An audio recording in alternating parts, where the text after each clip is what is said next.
ایک آپ سے آج بڑا امپورٹنٹ ڈیولپمنٹ تھی، اس پہ دل تھا کہ آپ سے ضرور پوچھا جائے. 2 آپ نے الیکشن کمیشن کے اندر اراکین لگائے، لیکن لگا یہ کہ وہ آپ نے شکر ہے آپ نے مرضی سے پوچھ لگا لیا، شکر آپ نے مرضی اپنی سے لگا دیا. شکر ہے آپ نے پوچھا کوئی نہیں شہباز صاحب سے. آپ شکر ہے آپ نے پوچھ لیا مجھ سے سوال. میں سمجھا کہ وہ دوسری چیزوں میں آپ اتنے زیادہ انگرینڈ ہو. ایان علی میں زیادہ ٹائم لگ گیا نا سر اصل میں.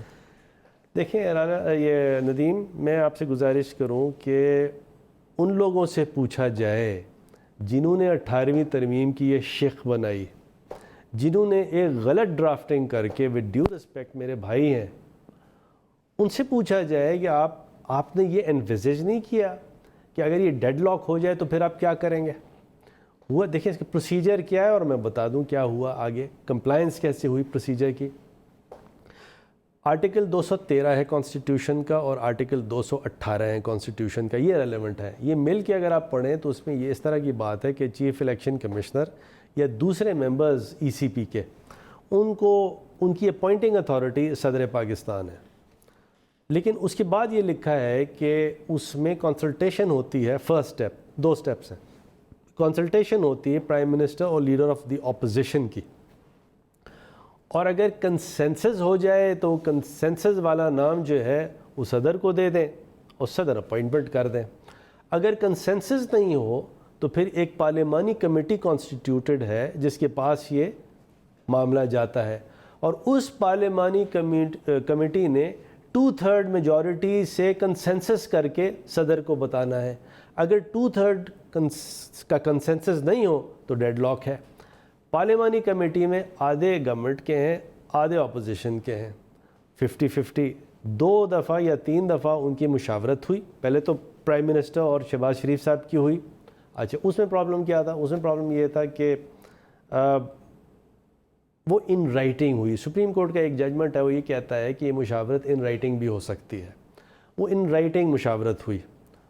ہم نے پرائم منسٹر صاحب نے بھیجا، وہاں سے بھیجا، اور یہ 2-3-4 راؤنڈز کے بعد ڈیڈ لاک ہو گیا.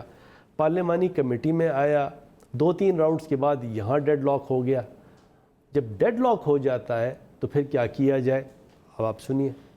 2011 کا فیصلہ ہے سپریم کورٹ آف پاکستان کا، جس کو چیف جسٹس آف پاکستان جو اب ہیں انہوں نے تحریر کیا. انہوں نے یہ کہا کہ اگر ایسا ڈیڈ لاک ہو جائے تو آپ چیف جسٹس صاحب سے مشاورت کر لیں.